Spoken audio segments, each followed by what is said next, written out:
Or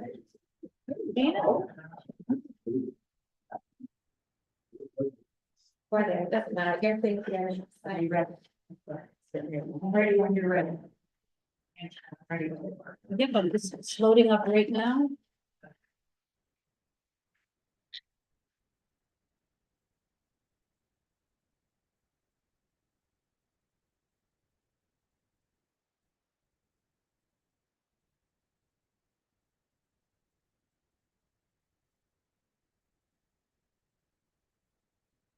Okay, my name is Helen Anthony. I'm the chair of the Committee on Finance and calling to order a regular meeting on Tuesday, April 29th, 2025 at 5:30 p.m. Madam Clerk, would you please call the roll? Chairwoman Anthony, Present. Vice Chairman Taylor, Yes. Councilor Antoine, President. Councilwoman Briggs, Here. Councilor Sanchez. Present. We have 5 present, we have a quorum. Thank you so much. And I'd like to recognize that we have our Madam Auditor, Gina Costa. We have Becky Shaw from the City Solicitor's Office. Thank you very much. Got Aaron Gardner, our Director of Policy. Thank you for coming. And we have Carissa and Angela staffing us today. Thank you so much for that. Okay, with that, Madam Clerk, would you please read item number 1? Resolution authorizing approval of the following contract award by the Board of Contract and Supply and according to section 21 through 26 B2 of the Code of Ordinances. Jones Moving and Storage, $21,000, Department of Parks. Thank you. I think we have the superintendent with us this evening. Right up. We will swear you in. Raise your right hand. Do you swear under the county treasury that the testimony you're about to give is the truth, the whole truth, and nothing but the truth? I do. Please state your name and title for the record, please. Wendy Nelson. Thank you. Can I have a seat? Thank you, Superintendent, for coming. I'm sorry we dragged you out this evening. No problem. I think we had at least one of us, me, had a question on this item. I'm wondering if you can present it to us. Sure, this is a fascinating story. So we have a lot of really cool historic furniture in storage. It's been there from 27 years ago from Easy Hopkins House on Admiral Street. So when years ago, when the building went renovations, all the furniture items we went in storage home were put in storage. And they are at Jones Storage, and they've been there for 27 years in a climate controlled area. They are the only climate controlled place in Rhode Island that stores historic furniture. Currently on the eve of COVID, Jones decided that they were going to maybe look at changing the rate, which hadn't been changed in 20 years at the time. And they put it in the side of folder, and then COVID hit and they forgot to look at it again until I called asking, I want to come see our furniture, and we realized that they had stopped invoicing us yearly and he had forgotten that that was there. So he said he was going to change the rates, and I said, you can't do that. But we'd be happy to pay the rate that we owe for the past 5 years. And so that's when we put this in. I have the collection if anybody's interested in historic furniture. Some of this is really interesting. But here's the assessment from Christie's, the auction house, that we had the estimates done in 2010, which estimated the furniture collection upwards of $270,000. I'm sure that has since changed, but there's some really fascinating things in that. Thank you. So to move that out of Jones Storage and into any other facility would be cost prohibitive. I'm not even sure where that would Thank be. you. So. Okay, may I have a motion to mark this exhibit from Christie's as exhibit number 1? Motion made by Councilor Graves, seconded by Councilor Taylor. All in favor? Aye. All opposed? Any abstentions? So my question is, is this in a facility where the public is allowed to see it? No, it is in a climate controlled area of Jones Storage right up here on Cranston Street. So It is not, it is packed away tightly.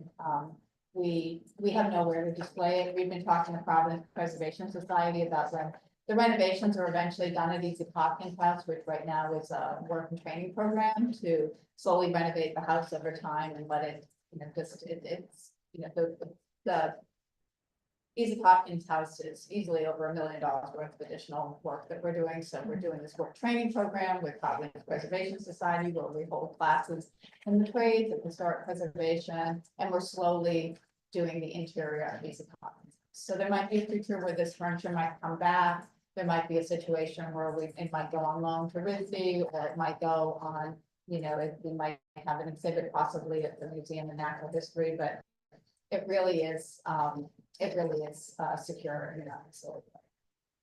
Okay, I guess when I saw this originally, I did not realize this is the 21. So how much is the annual storage fee? 4,200 a year, and again, it hasn't changed in 20 years, but he said, please find the attached invoice for 5 years of storage charges for the Easy Hopkins collection. We do apologize for late billing and any issues that it may cause. It appears that in February, March of 2020, we put this folder aside more to review it. There has never been a rate change because there's never been a rate change in over 20 years. Due to the folder being set aside, the regular invoice did not generate. Thank you. I was just wanted to hear when we were sure. It sounded like we were going to store this furniture. So Not necessarily. okay, so I am very excited to hear that it may have a home. Otherwise, what are we doing? It was basically what I was thinking. Committee members, any questions? Well, this is a nice start to the evening, so thank you very much. We never started with prestige. Yeah. That's a The color version, if anybody wants it, is much more compelling, but it's a cool story and it speaks to the diversity of the parks portfolio. Thank you. Thank you. So I make the motion to approve number 1. Okay, motion to approve made by Councilor Taylor, seconded by Councilor Graves, all in favor? All opposed? Thank you so much. Thank you. Superintendent. Okay, with that, I would like to, I'm gonna take this over. I'd like to, have a motion to waive the reading of agenda items 2 through 6. Okay, motion made by Councilor Angelou, seconded by Councilor Taylor, all in favor? Aye. All opposed. So with that, we will begin this evening's budget hearings, and we have 18 there, so thank you very much. And as always, we have the department officials who have been asked to judge. Shall they all be in? Yes, please, Just one thank second. you.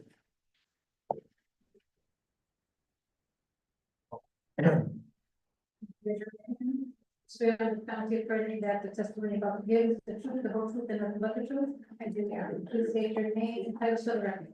Crystal Lindbergh, Deputy Finance Director and Budget Officer. Elaine Richards, Deputy Commissioner of Public Safety. Alexa Bergen, Deputy Director of Providence Emergency Management Agency. Larry Zerlo, Director of Providence Emergency. Eric Silva, Chief of Fire. Lawrence Smith, Senior Chief Financial. Sarah Sawyer. Thank you.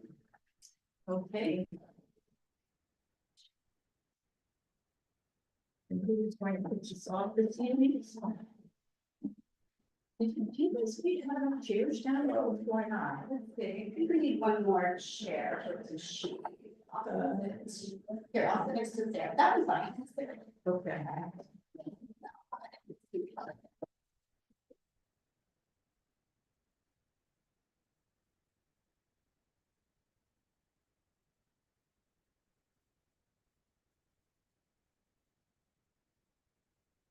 This evening, which should we go ahead and mark those now? Yeah, we've been provided to the clerk. Okay, so the first, is there any particular order you'd like to do these? No, we're ready to go to your instruction, Madam Chair. Okay, then I'm gonna take the handout on the Commissioner of Public Safety first. And we have a handout for that. I will not consider the number starting all over this evening. Four. Okay, in mark, I was exhibit, have a motion to mark this as exhibit 4. Second. Okay, motion made by Councilor Sandoval, seconded by Councilor Graves, all in favor? Aye. The second one we will do is, Peanut. I'll mark that as exhibit 5. Have a motion. Second. Motion made by Councilor Sandoval, seconded by Councilor Sanchez, all in favor? Aye. Aye, opposed. And then we will mark the fire department as exhibit 6. May I have one? By Councilor Ingersoll, seconded by Councilor Graves. All in favor? Aye. All opposed? All right, and with that, we've marked all the exhibits and we're ready to go. I'll invite the deputy commissioner up to participate in the conversation today. Thank you, Deputy Director Richard. Okay, this department's budget can be found on pages 213 through 215 in your budget book. Moving on to slide 2, which is an overview of the expenditures. This is not a revenue generating department. Total fiscal year 2026 budget is a little over $1.5 million. This represents a $10,000 decrease under the fiscal 2025 budget, or approximately 0.66% reduction year over year in total expenditures.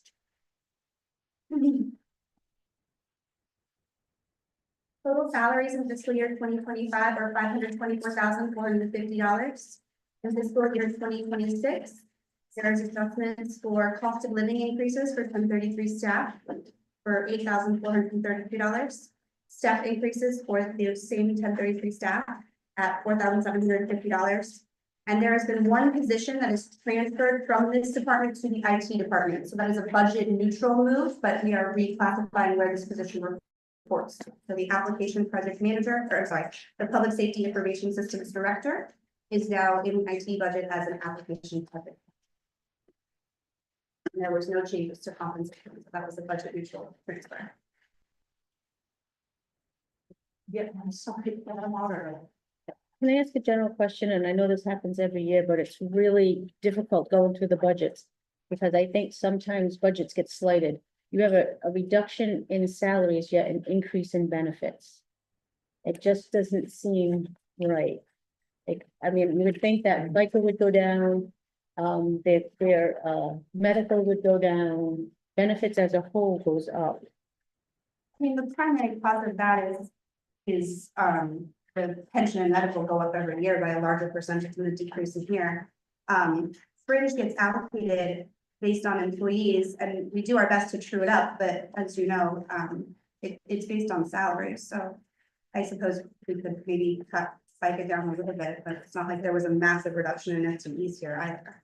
Okay. And the medical actuary sets the medical budget in advance, so any employees that we are not going to be hiring in fiscal 2026 aren't technically included in the actuarial valuation for the budget for 2026. We achieve that savings in fiscal year 2027 when they reevaluate the experience for that year.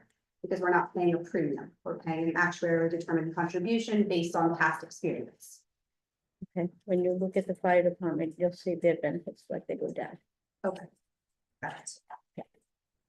Second follow-up question, yes, be that you could reduce like. Because it's a percentage of salaries, so if salaries went down 10%, presumably FICA would go down 10% because the wages associated with them. Okay, you're saying that's possibility here. Yes, so it would be approximately 7% of $88,000. So. Okay. That's And we were talking, that's the IT transfer, correct? correct, so it actually would be a budget neutral. Overall. Okay. Any other questions, Madam Auditor, at this point? No, overall, I just think the department looks like they get slighted, that's all. That was my only comment. Okay. And I know it is budget neutral, so in the end, I know it does equal, but it's just looking at the department as a whole. I think it's actually reduced a little bit more than the amount, that's all. Okay, I see why you're asking Yes. that. Okay, and you were worried that is adversely affecting this. Specific departments, yeah. Thank you. Please proceed. This is a very small budget and has been reduced over time. Their largest expense by far is computer equipment, which is listed as a discretionary expense. This is computer equipment for all public safety divisions. It also includes a very costly replacement of Windows 10 PCs, which are running towards their end of life. So the department needs to replace all of these computers or else they will no longer be supported by Microsoft. So one thing to keep in mind is when we look at IT's budget, the IT budget is covering software. Well, not all of the, almost all of the software is in IT's budget, but when it comes to computer equipment, that computer equipment is for all non-public safety staff. All public safety staff, that would be police, fire, are included in this budget and actually have a bit, probably equal need for equipment because of all the vehicles they're in and all of the specialty tools they need to perform their tasks. Additionally, there's a small allocation for office supplies. Maintenance and service is $185,000. That includes time and attendance software, accreditation software, and fleet management software that are utilized by all public safety divisions and are not attributable to just one department or another. And the only fixed cost in this budget is the copier lease, which is a little over $6,000 a year. Yes. Hold on 1 second. The main service is what exactly? It's software licenses. So time and attendance, which keeps track of, again, time and attendance for all public safety employees. There's accreditation software and fleet management software. Okay. Great. Yes, Councilor Shannon. Thank you, Madam Chair. Thank you, Deputy Commissioner, for being here. If we're switching the IT position in the Public Safety Commissioner's Department to IT, why don't we just move their costs associated IT to the general IT department? That's a suggestion. It would be from my standpoint, it's not, it's a dollar we're spending on another. I think the intent of this is to determine what is attributable specifically to public safety versus all other departments. I'm not aware that other departments are using any of these softwares. So I guess the follow-up question to that would be, and please correct me if I'm wrong, was that staff member not managing these softwares and computers beforehand? And if they're moving to a new department, I guess who's gonna continue managing that under this department? So they do continue to manage that. They just report directly to our CIO instead of reporting directly to the deputy commissioner, which from a software perspective makes a little more sense. I think the other consideration here is over time, and we're not reviewing IT's budget, but over time, we have taken a lot of line items out of other departments' budgets and moved them into the IT department. There's not a tremendous amount of clerical staff in that department, so our CIO ends up doing a lot of the clerical work. So by keeping some of these costs contained here, it's enabled us to kind of spread the workload so that the public safety department is working directly with this staff. And they were very much integrated previously, so it's not like they're completely separated and out of the loop. They're constantly communicating. It's just more to keep the administrative functions moving forward and really keeping the expenses representative of the divisions that they're responsible for. But Fair. Hey, I just have a couple of questions on the slide. So I'm now looking at page 215 of the budget book. Because on this slide, it comes back to, if it doesn't show the comparison, it does to the one for 2025. But not before then, and I like that you can look back at 2023 and 2024 in the budget book on 215. Yeah. So I guess my first, you already answered the computer equipment question, so that's quite high, and it continues to be quite high in 2027. So it's 448,170 for fiscal year 26, and then 338,570 in 27. And why do we have, are we replacing them all at one time? Are we doing it all gradually, or what's happening with the? they're doing them in phases. So I believe that phase out started in fiscal year 2025 and is continuing in 26 and 27. Will it be finished in 27? I believe so. Yes. Okay. Okay. And office supplies have, it grew, how do you figure 1,800? I'm just asking, because you have 1,800 for 25, 26, and 27. I mean, it was, well, it's a little bit lower in 24 and 23. And really low in 25. I'm wondering why that figure, Or how's that calculated? usually it's based on past experience and trend. What I will say is when you look at the fiscal 2025, this is as of, maybe 3 or 4 weeks ago, so we're not fully complete through the year, so I would anticipate that this would be closer to the $1,800 mark. When we end the fiscal year. But, you know, for the most part, we looked at trends, we looked at what were open POs, and that's how that $1,800. And the reduction in the name and service, why it's such a significant reduction from 25? It was quite high in 25 to 26. That's because the Tyler technology software was moved in fiscal year 2025 out of the commissioner's budget and into the IT budget. And so the remainder of that is coming out in 2026. Thank you. Okay. Good order.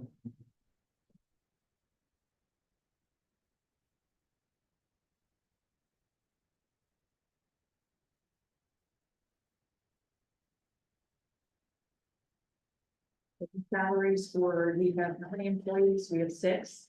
In Yes. Public, the Commissioner of Public Safety Department. And the total salaries are 515 with 07. That's right. That's what our budget says. 515 is total salaries when you include longevity. All that could be overtime. So I'm sorry. So the salary total is. Yeah, 470. 470, 631 is total salaries. The total salaries for just the 6 employees at their regular wages is 445,152. Okay, thank you. Sorry about that. I was looking at 27. Good question. Yes, please. Um, Sorry. Nicole. Thank you for the presentation at the meeting here that you just had. Can you describe a little bit, I mean, it's a small number, but what would necessitate a callback in the commissioner's department? So we are responsible for the 5 department payroll. So when it's a holiday, the girls have to come in on a Sunday or Saturday to complete it by the time frame that controller's payroll requires. Okay, and is there a reason why it's double what it was in 23 and 24? The expense or Yeah, there's there's no no addition additions. to this year. To 2026, it's well funded. Okay, yeah, 2024 was 5,000 and now it's 10,000, but it looks like the last 2 years it's been like 5,200. Yeah, it depends on how much of the holiday is Oh, there. fall on the Yeah, holidays. yeah. Oh, okay. And then it also depends on the police department and how much activity they have, because the actual overtime slips that they create, the offices create, have to be manually entered into the system. Yeah. So it could go anywhere from 300 a week to 1,000 a week, depending on the activities in the city. Okay, thank you. Just tell us what everyone does in the Commissioner of Public Safety. Sure. Starting with myself, I prepare the annual budget with assistance from the directors of all of the public safety departments. Manage all the grants for the various public safety departments.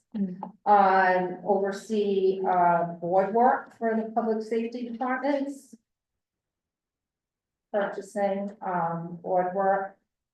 This is in coordination with some of the admin people in the various departments also. And then the senior fiscal officers are actual payroll people. And they're handling the payroll for police. Correct. So one does strictly police, and then the other does fire, communications, FEMA, and the commissioner's office. I'm sorry, did you mention the investigative clerk? She does strictly police details, and now we've moved over to a new system called roll call and fall. So she does, the fire invoicing also now. So the actual invoicing used to be completed in the controller's office, and now with the new, software system, that is done in our office. Did you say roll call? Roll call. Roll call is the new police and fire detail system, scheduling, and it has made lives much easier. And so it's very important that we have, staff there all the time. She, actually goes in daily, so you know, the police department does many off-duty detail assignments. And, she literally has to go into each time card each day, so this new system is on the officers' phones. It's a big system throughout the department when a detail becomes open. And then the officers have to check in and check out at night.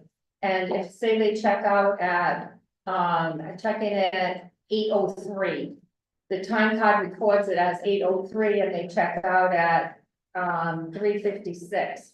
The detail was really from 8 to 4. She has to go in to make sure that it says 8 to 4, so that when the payroll report comes in from the system, that it states that. Okay, and I'm still missing the part where we have to have them in on holidays and. Oh, the payroll people? Oh, so central payroll puts, limitations and deadlines for both police, well, for all of the departments throughout the city. So, public safety, because the officers work till through Saturday night at, midnight. There, and if a payroll has to be in by Monday, it's not gonna get completed in that time frame. Thank you, that makes sense. And, may I just ask, so I know you have a FTE count of 6, what is that wrong, or is that, what has that been in prior years? It's gone down based on my recollection, yeah. Are we having that, is that recorded anywhere in our materials, the FTEs, the changes in the FTEs? Just the year to year, we reconcile on this, but I don't have like a full history of FTE changes over year. Okay, all right. Other questions on that? Yes. Would it be too much to ask for that going forward with departments?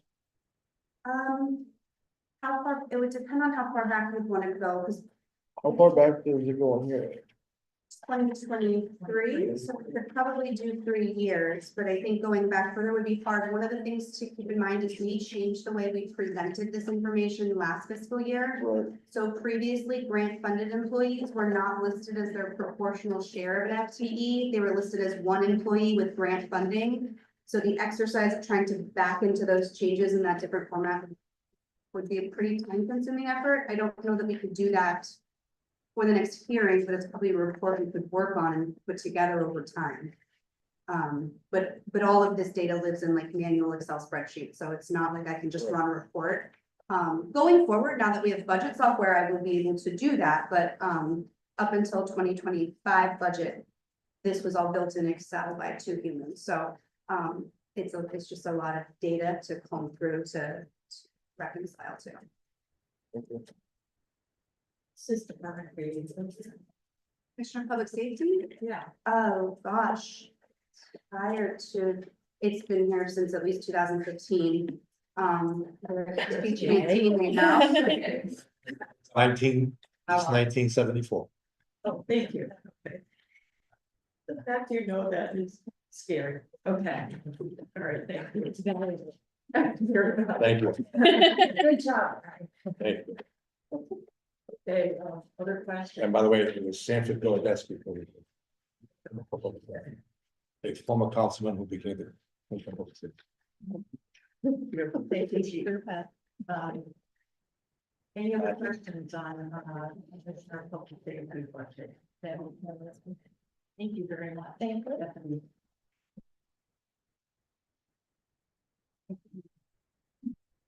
You're on to me now.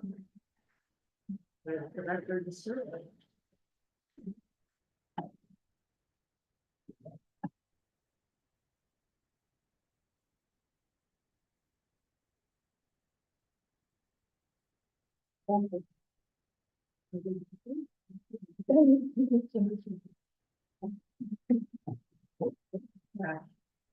Yeah.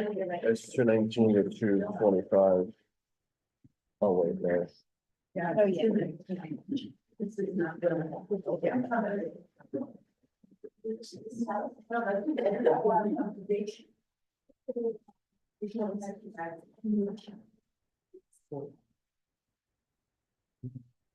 Oh, I'm sorry. Council, I would like to recognize that we are being joined by Councilor Peterson at the table. So noted. Councilor Peterson. You should, Miguel, you should just. You can come over. I might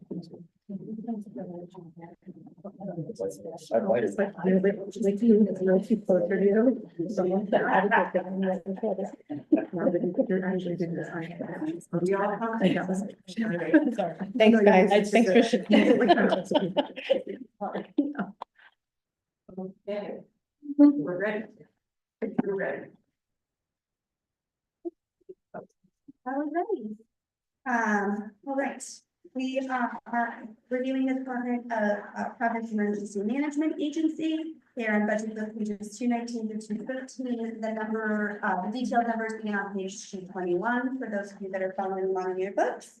I'm joined today with Director Claire Turbo. She's our Director of Providence EMA, and it's a very wonderful job that she's responsible for.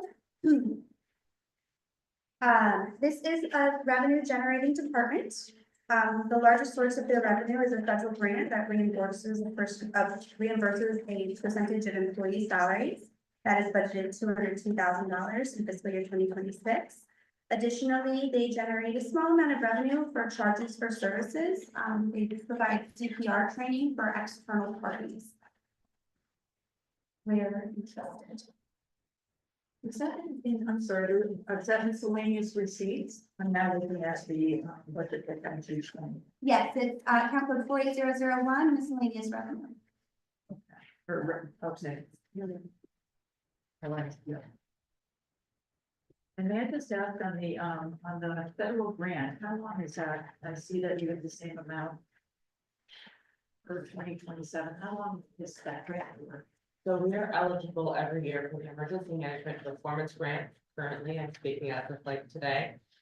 We are eligible for up to 50% of staff budget and benefits. We never actually get 50%, but we do get more than any other municipality in Rhode Island. So you'll see over years, we've had 220,000. This last year, we got 202,500. So it does vary a little bit based on allocation. That is awarded on an annual cycle. So every year we submit for it and then we see what we get. Thank you.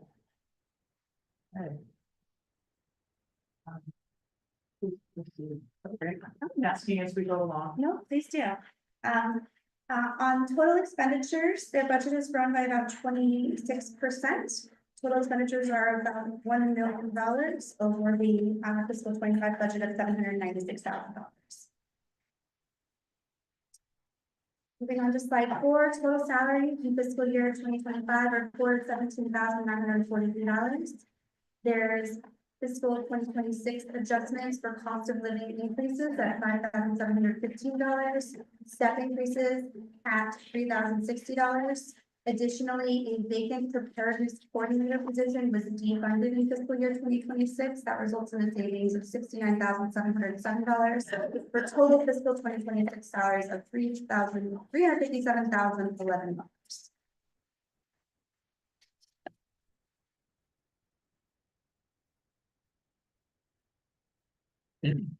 Questions here? No, we continue. This department's budget has been broken up into fixed and discretionary costs. We've listened to your feedback and provided totals for services and supplies, so you can tie these numbers back to your budget book. The first discretionary and new expense in this year's budget is $250,000 in the special events line item. This is funding for World Cup related safety measures. Additionally, there is funding for food for EOC activations, professional development, so staff can maintain their credentials. The other discretionary service is a weather advisor for potential weather events that FEMA needs to prepare for. On the supplies line item, their discretionary expenses consist of office supplies, generic supplies, which are used to restock their emergency cabinet for any sort of emergency items that have either expired or need to be replaced or prepared for an upcoming event. Additionally, there is a significant amount of funding in maintenance and service. The bulk of this is for EMAC accreditation and maintenance, which Director DeServo can, I'm sure, talk a lot about if you're very curious about that. And the last discretionary line item are repairs to autos and trucks. They do have a few vehicles that occasionally need to be repaired. And their only fixed cost is their copier, about $2,000 a year.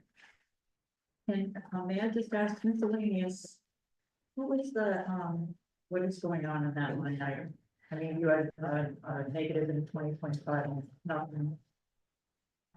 Sorry, what is that? So that's what I needed from last year, so that's just showing the difference from 25 budget, because last year we had $7,748 that was a remainder due on a hazard mitigation grant. We were revamping our hazard mitigation plan because it bridged fiscal years, we ended up with a line item still in miscellaneous last year.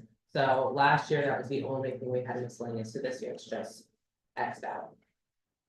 And I would say, like, one of the initiatives I've taken in the budget officer role is to eliminate miscellaneous wherever possible. So for the most part, you will see, like, when a department comes in to review their budgets, I'm oftentimes asking what their miscellaneous is for. And if it seems to be more in alignment with a different account code that's more descriptive, we'll move those funds from miscellaneous into that account. We appreciate that. Thank you. Yes, I do it matter not auditor and then Councilor Vanderbilt. Can I ask what grant is funding your preparedness coordinators? You have two being funded by, a grant. Is that the EMPG grant?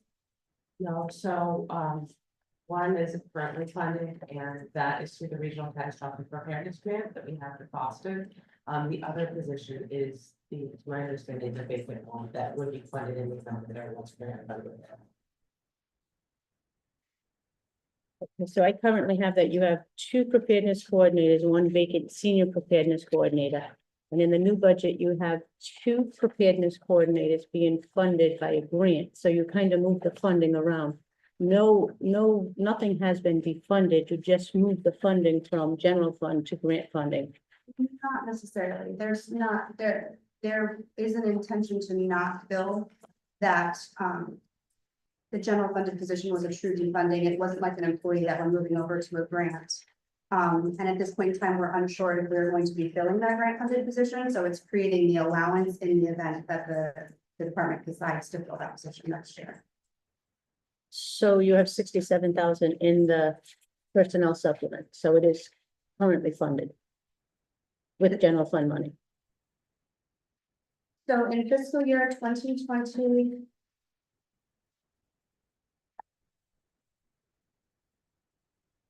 In fiscal year 2025, there were 5 full-time positions funded by the general fund. In fiscal year 2026, there are 3. I'm sorry, I see what you're saying. There's still the 5. It's just the salary count is off. We'll correct that. There is a defunded. It's just when this, again, this is a manual spreadsheet that is created by hand by a human based on 3,000 lines. So do you agree that 67,000 is a savings potential? I would need to go and tick and tack every individual position, but potentially. So if the 133 is not all EMPG, why isn't your EMPG revenue equal to exactly half of your salaries that are non-grant funded? Because we don't ever get actually 50%. We're eligible for up to 50%, but we never actually get that amount. It's a fraction. You've been pretty successful in your past, but okay, fair enough, It fair enough. increases Yeah. every year. So we've had years in the past where we've gotten substantially more. Last year we got 220, this year it was 200, so we took a 10% decrease. The state of Rhode Island took a 10.9% decrease from the feds, and then they passed it down to us, so. Okay. It whittles away a little bit every year. Wait, hold on, I'm sorry, I just want to look at my numbers again. I have 3 funded FTEs by the general fund in fiscal year 2026. I had 5 in fiscal year 2020. Yes, And there is a 1 missing next Yes. to the senior preparedness coordinator, but if you added that, that would be 4. Right. Which is still 1 less than 5. yes. So we did defund a position. There is not 67,000. You just switched it over to the grant funding. You did not defund the position. You made it Because they grant had funded. 5, they had 5 people and now they only have 4 people. They have 2 and 4. She's missing a 1, so 2 and 4 is 6, which is the same as last year. You just changed. She had 1 grant funded position last year. She has 2 this year. But there's fewer physical humans in that building than there were last year. But again, Director, how many people are in your staff currently?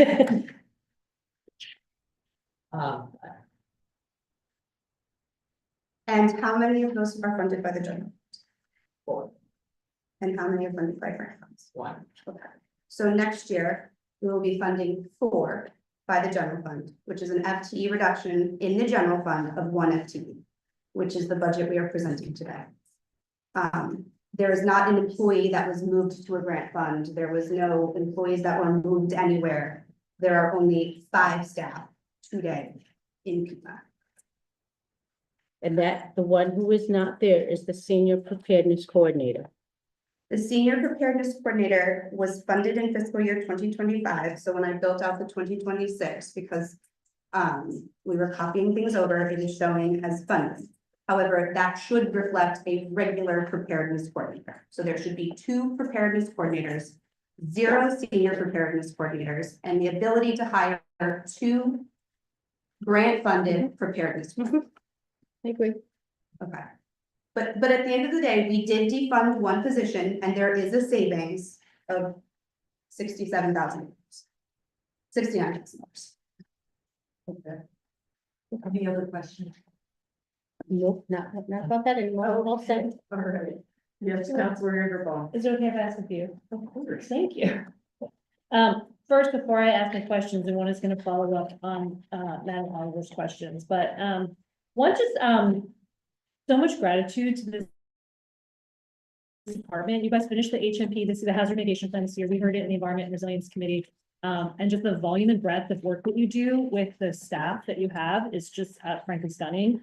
And especially in light of all of the just catastrophic work that's or lack of work that's happening at FEMA, the amount of work that will be falling on you and your extremely small staff is like, I just have no idea how you do it. So I just wanted to say that to start. And the second is to dig in on the extremely tiny staff. I guess the question I have is to dig on Madam Otter's question. If there were 5 and now 4 general funded positions, given the importance of the work that they do and the fact that we recognize that by giving them $250,000 more to prepare for the World Cup, why would we defund a position? And when was that position last filled? Like, when did we lose it? The position was last filled about a month and a half ago. My preparedness coordinator, Alexa Griffin, moved up to be deputy director, and David Radcliffe was over to help. So we were able to promote it in, so that left the preparedness coordinator position vacant at the time of the budget process. So Okay. that was the time for that. So we were just never able to post that, so that it would be roughly $7,000 savings. And again, part of the intent for allowing these additional grant funded positions was to enable the director to hire staff should she need to address the World Cup. So we did put that line item in special events so that we had funding available. However, should salary savings be sufficient for her to use some of that funding to hire another staff member, we wanted to be sure that the ordinances had the availability for her to do that. Okay, and if she does have, for the line item around, I just really want her to have as many staff as possible. I feel like this is not a place where we should, savings isn't necessarily savings if we like lose lives or bad things happen, which could happen without a fully funded FEMA, is my concern. So I guess a question I have is for the federal grant, the 202,500, if we do get that full amount for 50%, would that be sufficient to add back in that 5th position? Or like, what would be a good trigger to be able to rehire the position we lost just a month ago? there's a lot of like operational decisions that would go into there. From a financial perspective, it would be me looking at the current salaries, projecting out where they're gonna be and assuring we can afford it. But that's not the only consideration that goes into hiring and filling a position. Yeah, Those are just the pieces that I would be involved in. okay. And then, is it okay, guys, to be more? Yes, please, go right ahead. What is the plan for how the 250 set aside for the World Cup would be spent? Is that for vendors, or could that be used to shore up staff, or what is the thought process behind that? So, I think we've been more involved in the World Cup conversations than I have. I think at this point, it's a number we want to have available so that we can show that we're vested in this event and that we're preparing for this event in a very real way. I don't know that at this point in time, there's been any sort of analysis as to exactly what vendors we would need or what staff we would need or how we would do that. There's just so many uncertainties at this point in time. However, there's only one opportunity to add a line item to the budget, and it's right now. So we're trying to preserve our ability to address that when it comes up without knowing all of the information at this point. I think I had one more, so if I could just take 1 second to look at my notes. May I just ask an interim question? I mean, is that 250 gonna stay with FEMA's budget? Or Yes. is it like, oh, okay. Yes, it would stay in this budget, in the special events line item, which is very, I think a very distinct budget line item that we can call out as attributable to this event. That's one more. Yes, no, please. For your list. Thank you. I guess one other question I had was in past years, we included a line item for ensuring that PEMA, when they apply for grants, had match funding available. And I know there are fewer federal government grants available now because the world we live in. But are there other grants that we need to be preparing for that we should have that kind of line item in? That's an idea. The primary grant that we had pushed to have that line item in for before was the Building Resilient Infrastructure and Communities Grant, which has been canceled. I think those were my questions. Thank you, Chairwoman. Thank you. Yes, Councilor Peterson and Councilor Sam, thanks. Thank you. Just a couple of quick questions, sort of a follow-up to what Councilwoman Andrew Waugh had asked. You guys have a lot of different volunteer programs. Can you talk a little bit about what those programs are and how they're paid for through the budget? Sure. So one of our major ones is the Community Emergency Response Team. We apply every year for FEMA grants through the Homeland Security Grant Program for that. The amount that we get varies from literally pocket change up to $10,000, and we never know what we're gonna get. So with that money, when we get it, it pays for instructors, supplies, equipment for training, things of that nature. We also have a very robust volunteer program. You'll see the only real volunteer expense that we pay for out of the general fund is the volunteer management software. So that's in the maintenance, one of the maintenance service items. Other than that, it's really a lot of staff time that goes into managing the programs. Yes, please. Right ahead. Thank you. I'm looking at page 220. And in the section where it says state grants, the adopted for 25 was 7,500, but then in 26, there's no longer that 7,500 available. Can you talk a little bit about what that state grant was?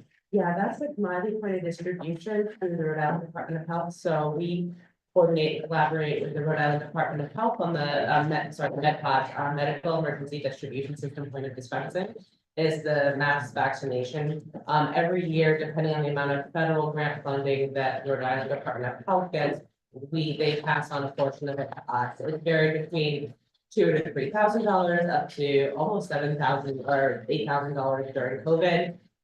This year, we are anticipating it will be significantly less. So last year, we were eligible for more. Thank you. And then I have just one last question. Yes, please. In the same, if we're looking at that same spreadsheet or spread component of page 220, in services line item, the adopted line where for 25, it says 22,710. The proposed is the 270 is now 270,710. I just wanted to That's primarily the FEMA money. That's FEMA money? Oh, that's sorry, I'm sorry. World Cup. World Cup, okay.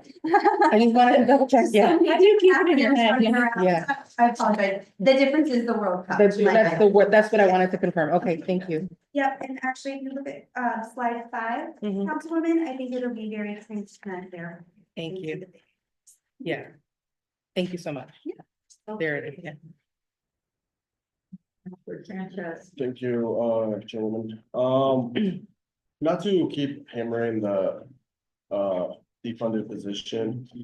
But just to confirm, so you've only been without that position for a month and a half? Yeah. All right, I just state that because I like Councilwoman Ross said, I think this is probably the last department we should be cutting positions from, so it seems like there's probably a need for it. I don't want to obviously put you on the spot, but that is extremely concerning to me that we're cutting this position.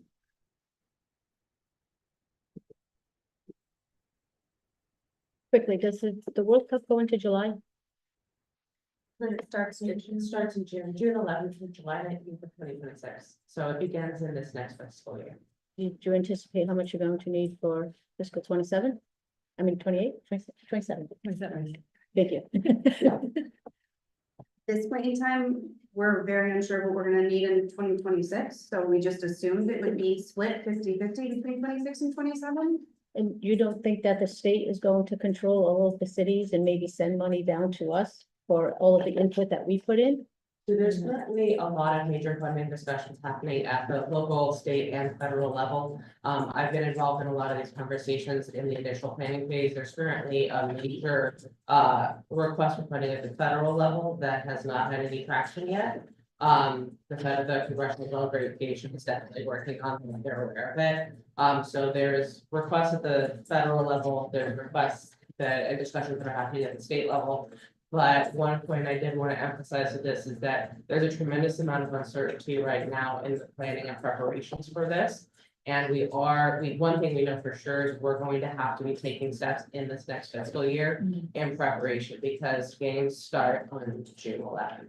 So in this next fiscal year, while there is still a lot of uncertainty about federal funding and state funding, we know that we are going to have to be expending dollars in some form within this next fiscal year.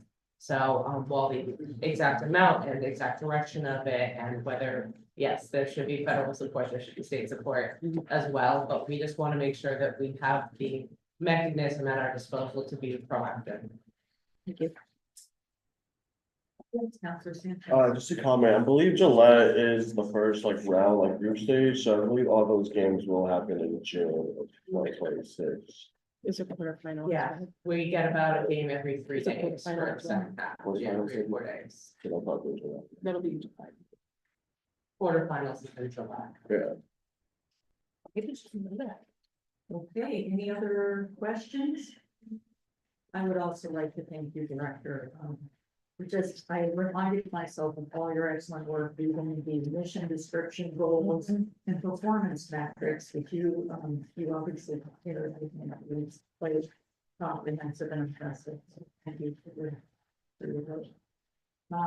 Any other questions, comments? Thank you so much. Thank you.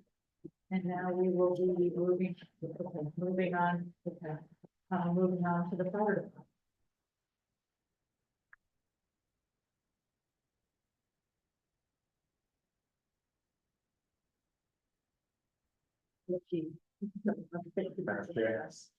We're gonna wait for Mr. Sanchez to return.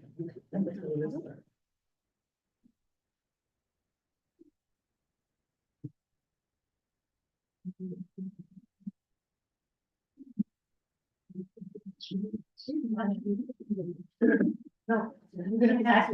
Yeah, no, you're right.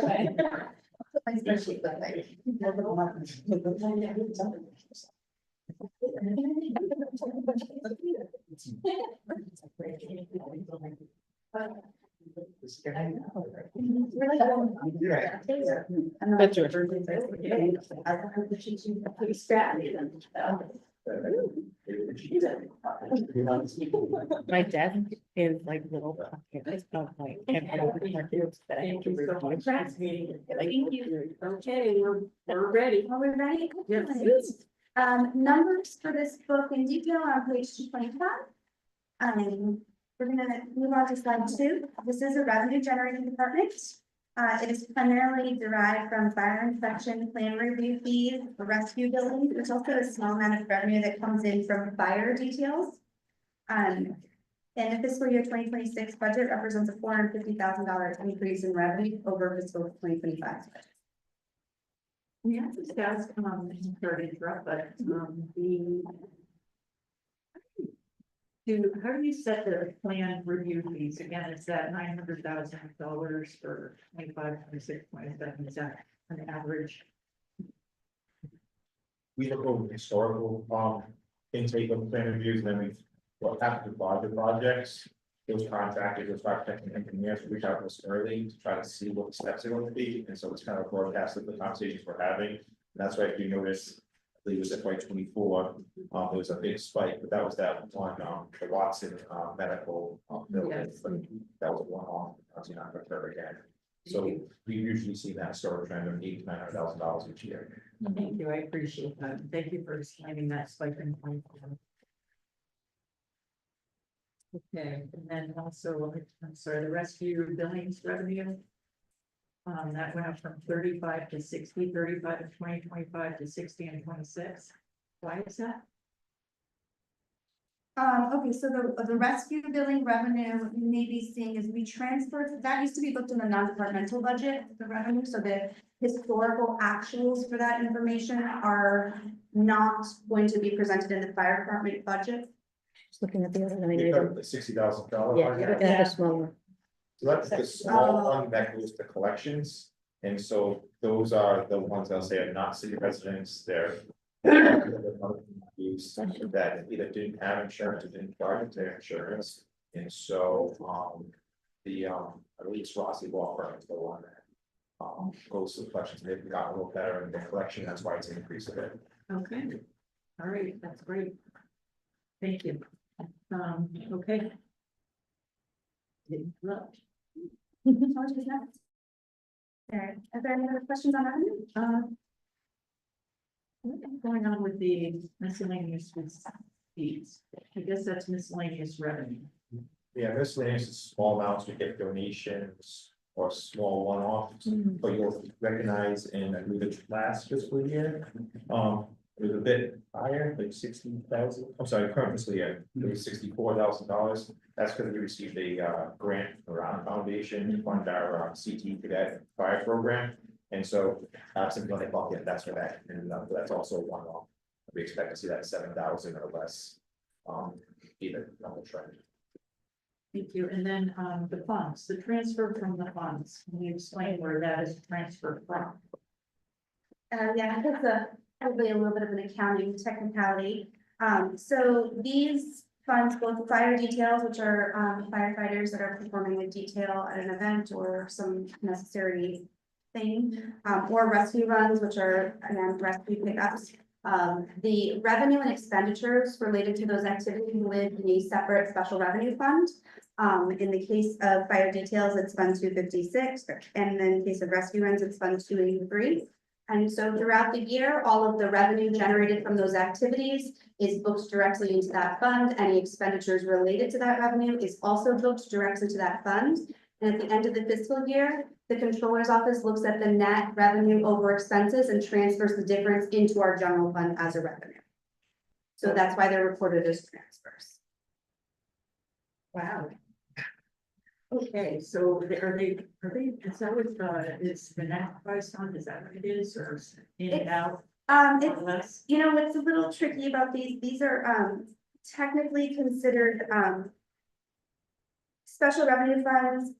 However, for the purposes of our financial statements, they're considered part of our general fund, so it's a little bit of an accounting we could provide a combining schedule if that help you, because I think sometimes that helps see the visual. We have our operating budget, which is Fund 101. That's what we're discussing here today.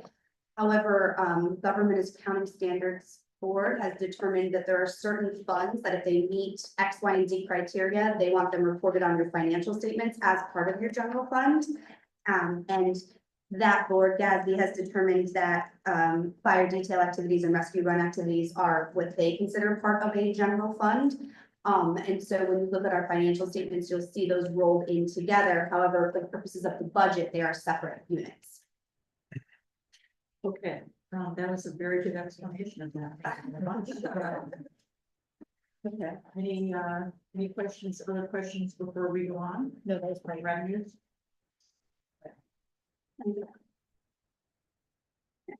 Fiscal year 2026 total proposed expenditures are $96,810,836. This is $1,090,937 decrease under the fiscal year 2025 budget. There's a reduction of about 1.1%. And while that number might look like a small percentage, it does represent a very significant dollar value and a tremendous amount of work that the chief has put into to build this budget. And so we want to acknowledge the work that's come into this.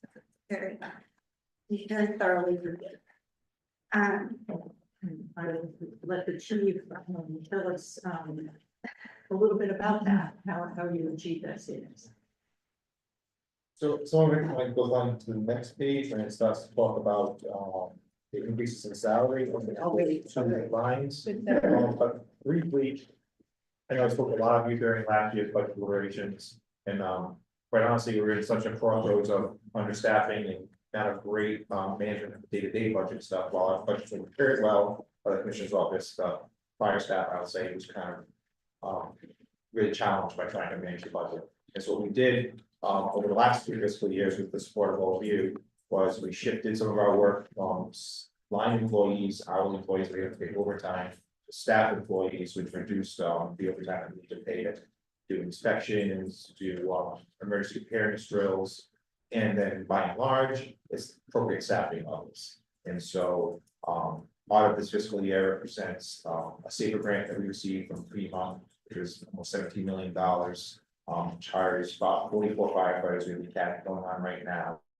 which will bring our overall staffing to 455, the number we haven't seen since 2018, which is going to really reduce our overtime by over $3 million in next fiscal year compared to this fiscal year. But while it's $3.2 million of grant money, it's practically almost $7 million because had we not done that academy, even absent the safer grant, we would have been 12.9 million in this FY26 budget to staff the department to the 88 required staffing the contract requires.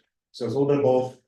It's work that again we shifted from our employees to salaried employees, and it's also staffing levels because now what I believe is 4.5 is the right number because we're still going to be paying about $5 to $5.5 million a year in overtime, but that's what the rate over the benefits would outweigh the costs of more or less overtime.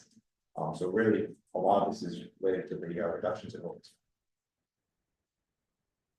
Okay, I appreciate the efforts. I know this has been a lot of, can you remind me what the overtime was before what we spent on it last year? Last year was just about 10 million, it was 10.1, and this year we're on track to spend about 9.3, and next year will be right around 5.5.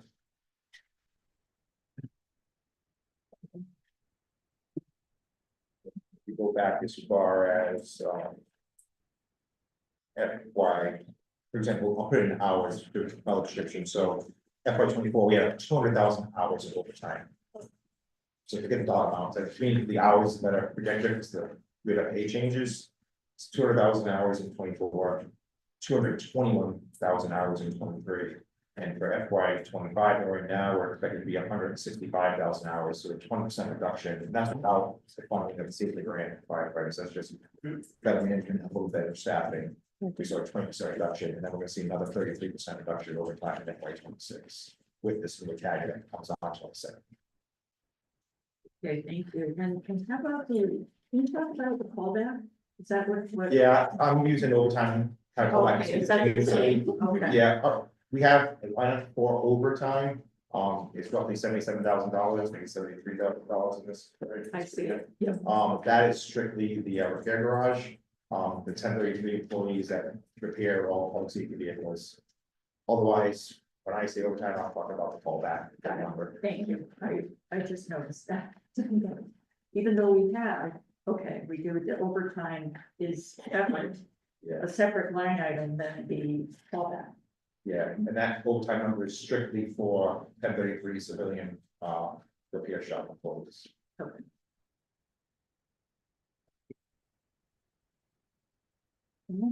I'm sorry, what was the number of, people in the fire department?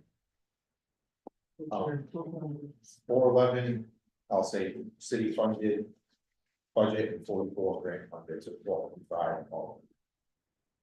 What was it last time? I'm sorry, it's probably somewhere right in front of me. Currently, it's 406, before this having 49 comes on, and it's fluctuated depending on the year from 412 to 393, 375, 379, and the last time it was at that 455 mark was the end of 2018. Right, sorry to interrupt, I think we will continue. Is anyone else have any questions right now, though? Not yet. Okay, not yet. Great, on salaries. Perfect. Fiscal year 2025 salaries total $36,215,849. There are cost of living adjustments in fiscal year 2026 totaling $1,345,916. 1033 and non-union steps equate to about $4,689. Additionally, there's a small savings due to the change in fire trainees and how their hours shift from one budget year to the next. That is $51,199, and attrition of current firefighters has resulted in an additional $313,895 in savings, which brings the total salaries down to $37,201,360. Additionally, the fiscal 2026 proposed budget includes an allowance for 44 firefighters to be funded by the SAFER grant, as the chief had mentioned previously. As a result of this and additional investments in the fire department and management activities, the salary increase of $985,000 has been offset by a almost $3 million reduction in fallback and overtime. How long is the SAFER grant going to be funding 44 fighters? The period of performance for the grant began in February, and it's 3 entire years. 100% of all costs of salary, pension, and healthcare benefits. Then what happens after that? So in theory, we could let attrition erode the number again, or I think at that time we'll make a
percentage.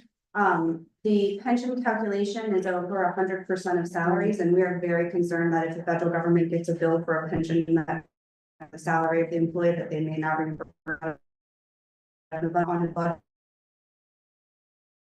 budget and offset. Well, how is it submitted? How is it submitted to the federal government? Have we received reimbursement? We see one, and then the second one's in there now. What was the percent? 100% is salary. So the pension obligation that the city has to pay would be offset by that amount. So there's some savings there. Any other questions from you, Madam Auditor, at this point? Or- You want a fixed and discretionary? Well, This department has quite a few line items, so we've broken the slides down between services and supplies. Their first discretionary line item is being classified. This is $11,000 for a locksmith and office recertification, which is something which she could talk in more detail about it. There's a $2,730 allocation for local and regional memberships. $46,500 that are promotional exams. These are in accordance with the CBA. Additionally, there's $100,000 for professional development, and under fixed costs, there is $113,000 for EMT training, which is required, and legal expenditures, which are part of the CBA. I'm sorry, why are the legal expenditures required? They're part of the collective bargaining agreement. That's the question. Yes, please. Expenses not our city solicitor, but if there's like a, can you just, I don't know if there's. Yes, $20,000 of it is for costs related to an arbitrator or mediator, stenographer that we, by and large, the other $150,000 mandated payments the city makes to the union for the health and safety fund, the EAP program, similar to like 1033s. Okay. Instead of the city running those programs, the city pays a fixed amount. Unions on those programs. Oh, thank you. Appreciate that. And what is the Opus recertification? So the Opus and then inspection fees, so it's their garage, inspects all the vehicles, and then that's the software that goes along with the inspections, the state inspections. Okay. And the promotional exams in accordance with the CBA. Yeah, so, unique to the fire department, we don't have the ability to slow down a promotion, so like if we have a bunch of issues, we just want to are adapting. The public bargaining agreement says that whenever a vacancy occurs, kind of resolution, any other version thereof, we have to post them in 7 days. And then when that promotional list is exhausted, we have to kick off the next test. So the test right now is costing us about $9,750 a test. And so those are expected tests for a battalion chief, captain, lieutenant that were required to do by CPA. Okay, so you're required to do it by the CBA, but the cost for the promotional exams is discretionary. Well, so yeah, so I think this is more about the entire city as a whole, so. Yeah, certainly. So part of the exercise we did here at the beginning of the budget, I don't know if you recall from our overview where I broke down the entire city budget.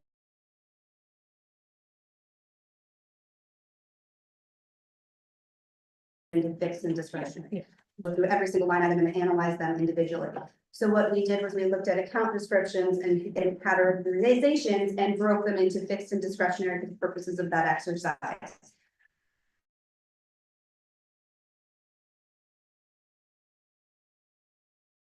While we were presenting the budget fixed, but again, we wanted to present them consistent with how that calculation was done, so that if somebody wanted to screw up that number, they had the ability to do that. Yeah, right, yeah. Yes. I would like to be able to just go very briefly down each one and kind of explain what they, and that way. Us picking away at them. And I think it's just gonna, you'll kind of decipher whether or not it's truly discretionary. Fine. So the first one, I think we just covered locksmith, team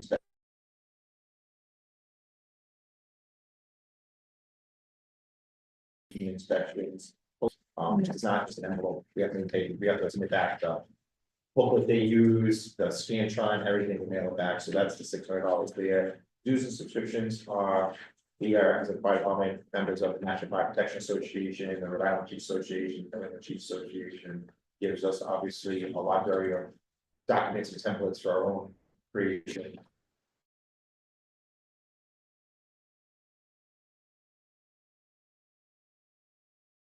For different projects, as I mentioned, it's CDA exams, professional development. It's really about functional schools. So as you see go down, there was quite a few years where they limited training on how to be an officer, as became an officer. So you become firefighter lieutenant, you just sit in that seat and hey, figure it out. Same thing for captain and battalion chief. What we tried to do in the last 2 fiscal years was bring back what used to exist with the promotional schools. Recognizing now that we've gotten everyone trained up, these are just the ones that we expect to have over FY26. Tuition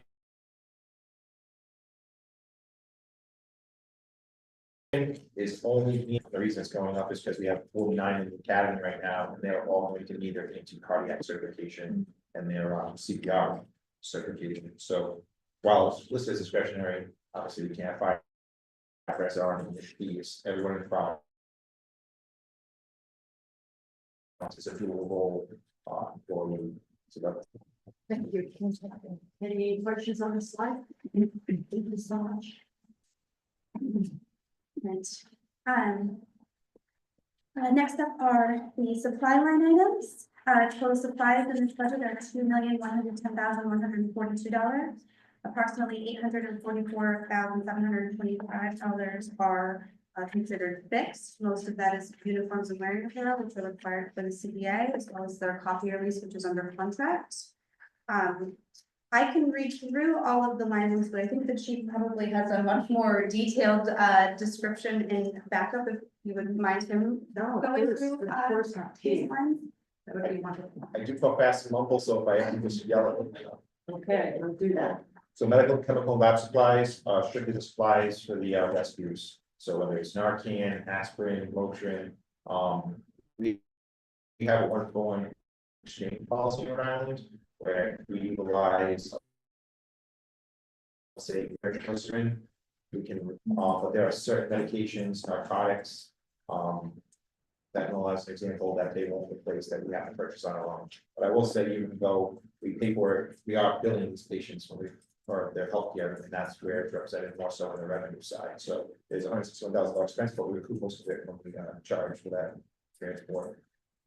Educational materials, the budget says, for the promotional exams, there's several non-Providence Fire Department created documents, fire company. We also bought some NFPA textbooks purchased for those taking the test. That's $9,000. Office supplies are what we think they are, paper, pens, pencils, etc. Small tools and shop supplies. We have a lot of things that are wearables, the blades for chain. So chainsaw that just goes throughout the year. Construction and maintenance supplies is strictly the final event system that we have. It's 26 years old. It's the diesel exhaust capture systems, those big yellow hoses you see in a fire station, hook up to the fire trucks. That exhaust the diesel out of the building. We've been pretty consistent on that $35,000 expenditure every year. Lubricants is the greases and oils that the repair shop uses to lubricate the trucks.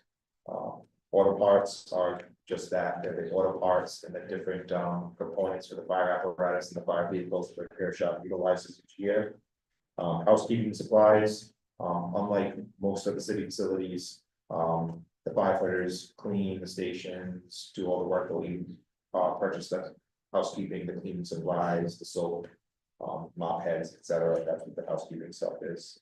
Lumber and hardware, there's a phenomenon in the city where cars take the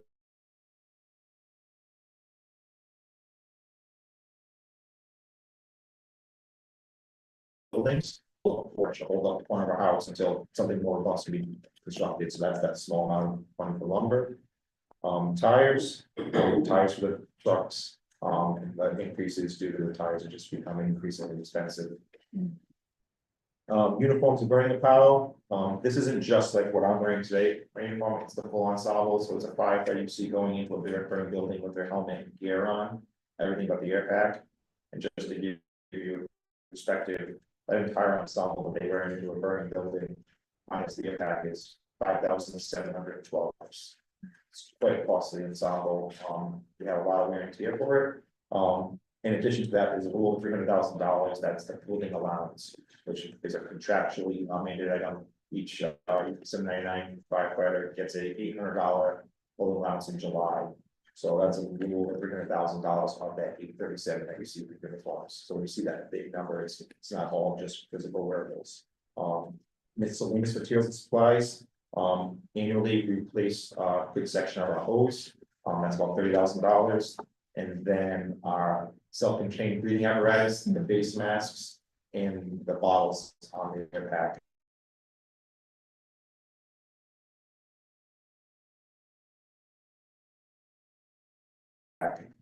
We acquired by, I'll say condemned because they're not fitting appropriately anymore. And so those are 30 masks and we replace about another 30 air bottles every year because the air bottles only have a 15-year life expectancy, actually maximum after get rid of them after 15 years. And so that's the miscellaneous.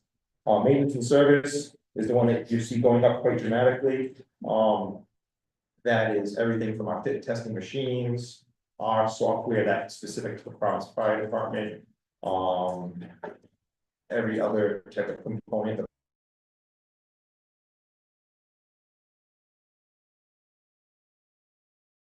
The increase between taxes, those grants paid for the packs, paid for the warranty. The warranty ran out in March of this year. And so now there's about $70,000 that's on us to maintain the parts, recognizing that replacing all of our air packs would be over $2 million.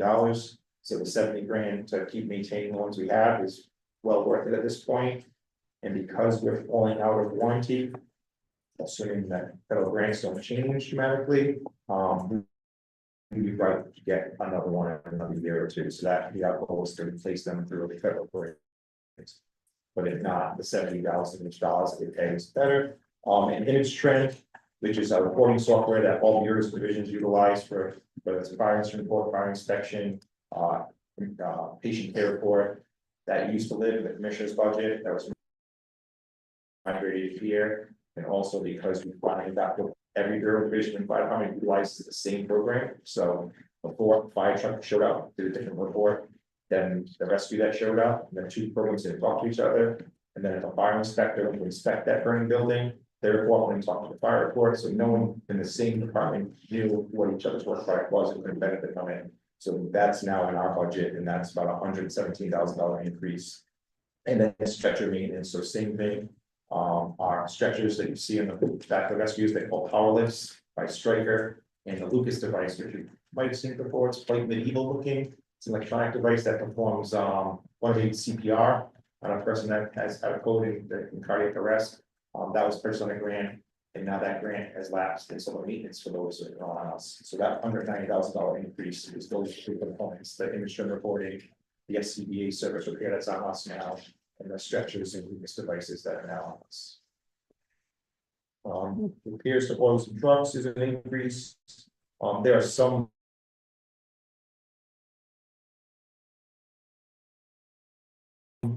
jobs that it's not something we've ever accounted for. We just ran over the budget in oil parts to pay for it, and so this is just going to be more responsible on what our budget is actually going to be in the other end of the year. And so that's why it's a $3,000 increase for repairs to oils and trucks. Copy lease and maintenance is self-explanatory, and repairs to other equipment, thermal imaging cameras that break, washing machines which aren't for clothing, if they're for our firefighting gear, we affectionately call them gear extractors, and basically large commercial washers for our fire. Very, very thorough. Thank you. We couldn't have done better. Taken over it. Okay, any questions on the discretionary costs? Yes, and for Peterson. Two questions. The first is in terms of the supplies, this question is more related towards your vendors or regarding your vendors. Do you go out for bid on those every year or do you? Yes, so kind of, yeah, so, like, we just did a big RFP for our uniforms, Mhm. we have to bid for it. A lot of us specific nuanced things like public safety things, thermal vision cameras, they all have different, like, I'll say, like, franchise Yeah. agreements on territories. So some products we're kind of pigeonholed on, this is the only vendor that sells it, so we have to do like. Our air packs, for example, we use Scott air packs, there's only one vendor we can go with Scott air pack. Mhm. We've changed vendors to like an MSA air pack. Theoretically, because that they know that we can't afford. Switching do over the our services stuff. But the things that I'll say are more largely available, Mhm. we do our. Is that annually? No, so like the uniforms, it just did a 2-year bid, I could give you another example. Something, so, like a 1 or 2 year extension allowed. This is a 2-year bid, injection just. We, approved, but it was submitted the request to go with the lowest vendor. Okay. I'll also add that some of these items are covered by public property where they do blanket contracts for the entire city, so they go out to bid, but not necessarily by this department specifically, they're utilizing the vendors that public property has. Can I ask one more question? Please. And in regards to your professional development, is there an opportunity to receive any sort of grant funding for either additional trainings, conferences, professional development, things like that? Yeah, we actually had a pretty large one that just is about ending as well.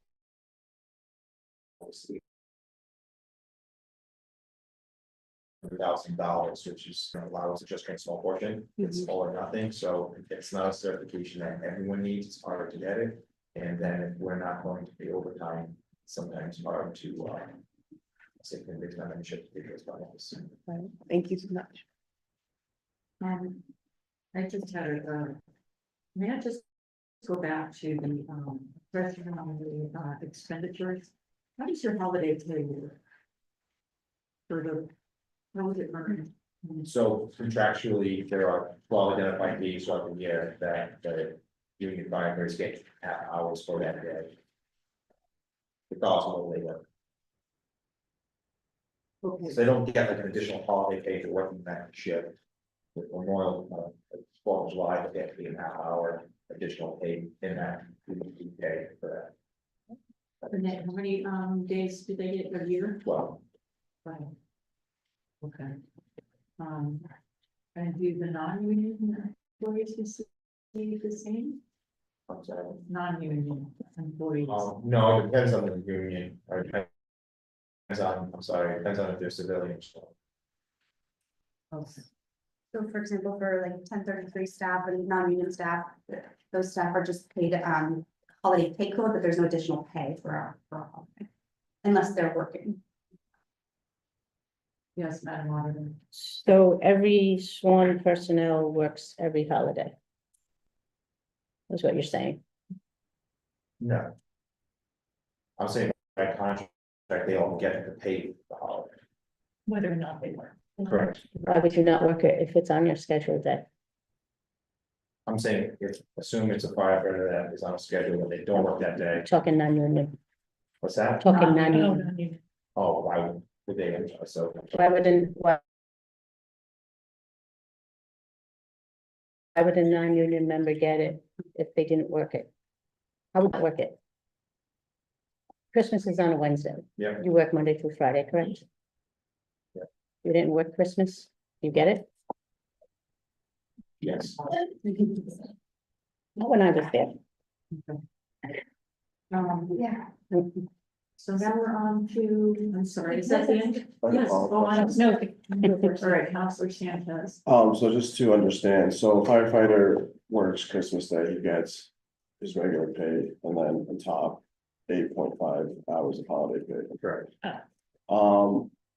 Is that same clause in our police contract, or? Yeah. Can I get the clarifying now? Yes, please. So what the auditor was asking is just like at my day job, which I'm not a union member. I take off Christmas because and I just still get paid, and that's the same. Is what, yeah, okay, cool. I just want to make sure there wasn't like a. Yeah. It's just paid. They get paid twice. No, only the Nope. union gets paid twice. Nope, Sorry. nope, they both, So- Why?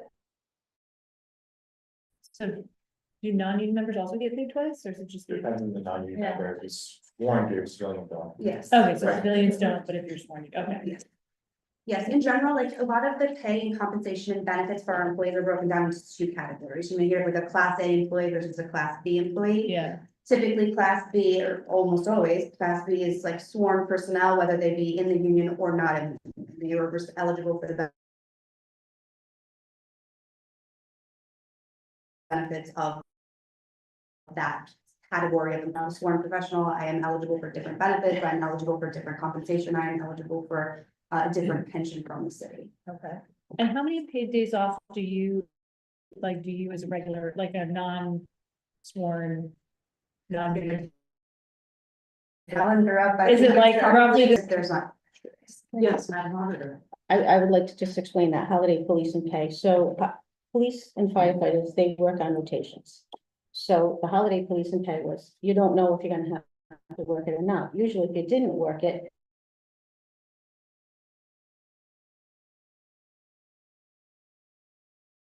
it's because you're Monday through Friday, whether that's your scheduled day. You have to work your scheduled day. Mhm. So if you don't want to work it, either you take a day or you don't take the extra day. So you either charge the vacation day or a personal day, or you don't take the day. You should not get paid 3 times a day off, regular pay and holiday pay. So that's what they're getting paid, Okay. And that's the union. the non-union. But I would say union or non-union that work Monday through Friday. Okay, unless a holiday falls on a Sunday, then it's irrelevant. Then it doesn't matter. But they shouldn't get it either. They didn't work that either. If it, So I guess that is decided by internal policy. I don't know, collective bargaining agreement. And then on the non-union, again, as far as, Non-union don't have a collective bargaining. no, I would say that again, non-union has historically followed the benefit that a class B employee would be receiving. not in the past, Crystal, not in the past. It was set by administration. So if the mayor says to give it to them, then give it to them. But if they didn't take the pay, they had an option. So, that's a fact. I'll go back. and- I Yeah, I'm not, the first fact that I do not Yeah. run public safety payroll is. I can tell you that's factual. Okay. Yes, now we're in. Is it okay to talk about this? Yeah. Okay. I have 2 comments and a question. I hope that's okay. The comment is, I'm just, Chief, you are so great at providing such thorough and transparent information. It's like every year, it's like so refreshing how much information how transparent it is. So I just wanted to say that first off, like amazing. Thank you so much for doing this. Thank you. Thank you. Okay, not you, you. Thank you. I'm taking it back. Let's get that way. But so I just really appreciate that and also really appreciate when you were here last year, you told us that by increasing the number of firefighters, you were gonna reduce callbacks, and we were like, are you? And then you did, and so thank you so much for that too. I just wanna acknowledge you made that promise, you kept that promise, and I think I can speak with my colleagues, but I think we really appreciate that. And one thing from a constituent I wanna share, just so you feel that people love you, someone reached out, they saw some guys in uniform, from the Rochambeau station shopping at not Safeway, that's out west, Stop and Shop, and they were like, they have to do their own shopping. Shouldn't someone buy their things for them? They're heroes. Like, what are they doing and having to do their own grocery shopping? Because you guys were out there in your uniforms on break. Anyway, so just people were like up in arms that heroes had to do their own grocery shopping. So I just wanted you to know that. But the question I have is, and you've answered this for me before about the fire station that's at Rochambeau and Hope, that it's still actively in use, even though there's no trucks there. Do we have other fire stations that are vacant, that aren't in use, that we should be transitioning, using for other purposes? Humboldt is, I'll say, Humboldt, yeah. Justice of being transitioned. So we have our air supply station there, when we're property right now filling out the location and migrate that work to, North Main Street Fire Station. Oh, great. Southport, North Main Street, not North Main. Oh, not my North Main. Oh, South North is also my North Main. So yeah, all North Main is my North Then- Main. It's the flight technician where they maintain and operate and fill the air bottles, maintain the airbags. So once that moves, then we'll be entirely out of Humboldt. Oh, and do you have plans to like sell Humble, or is that might be a public property question of like using it in a new way? Okay. Well, it's directed. Take that question, Say it again. please. Okay. Those are my Before questions. that's in my word. Yeah, yeah, you won in your work too. Thank you, gentlemen. How many officers on the force right now are eligible to retire? Like have 20 years of service or will retire, this, I guess, what's your, you would know like how to answer that, I guess, like, well. yeah, so I mean. What's the average retiring right now, like a year? For example, for the rest of the year, we only expect to have 4 more retire by the end of 25, 2 mandatory and then only 3 mandatories next year. If they're a sworn union member, they have the age to turn 60. Politicians can say 63, you can come in and say 67. But it's about half right now that had at least 20 years of service on. Potentially could leave, I don't know who we do. You said about half of the department has 20 years of service. When does the current collective bargaining agreement? June 30th, 2027. And that's the 88 minimum staffings in that agreement. That's right. Thank you.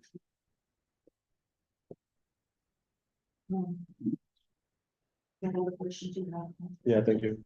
All right, and I just wanted to, I know there's, in this budget under fire equipment, the big vehicles and all your, is that in master lease? That's the national lease, that's correct. Yeah. Okay. So that was approved in last year's master lease. We are not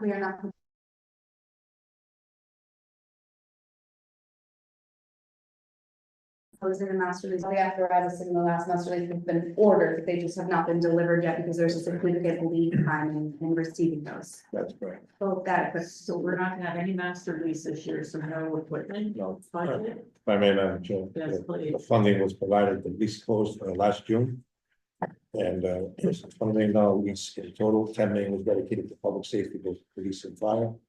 And we did that because of the long lead time. We want to be able to assure supplier that the funding was available. I proved the evidence in our escrow account. We gave testimony before this committee last year that it was a highly efficient master lease. The escrow account is earning an interest rate that's there equal to the interest payment. It's 2-year interest only payment, and then after the 2 years, we pay full principal. But it was intended on allowing us to be able to place and secure long lead items, particularly fire items. Okay, so we're not expecting, thank you for that, because I did thank you for reminding me. But we're not expecting any purchase of any fire vehicles. No, the ones we have, so right now we have 6 engines on order, tower ladder and 2 rescues. 2 rescues should be delivered this July. Those were purchased in 2022. They're just gonna show up this July. And then 6 engines are planned to show up end of 26, early 27. That tower ladder, early 27, those 2 rescues are at the same time. But I think as the chief could speak to, part of the, let's say, the benefit of the length time is the city gets to hold on.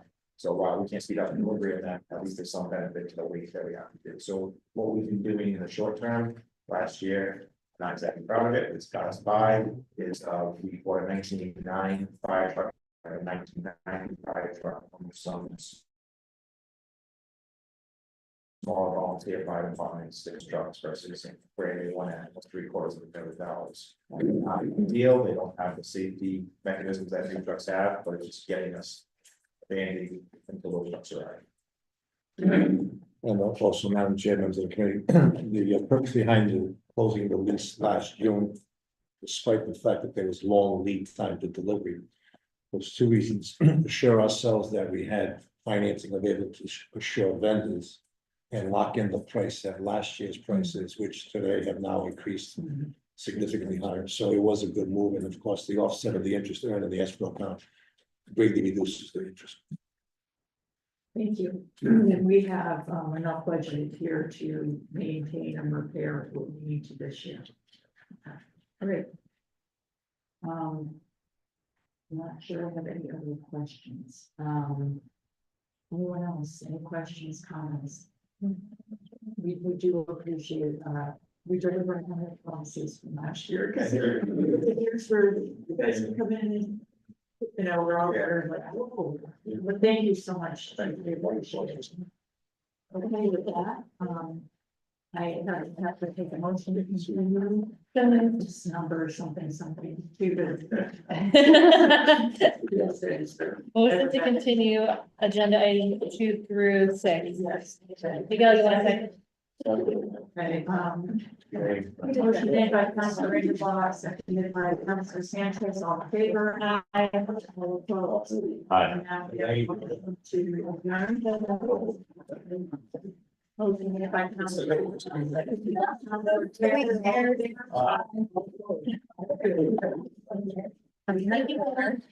Night.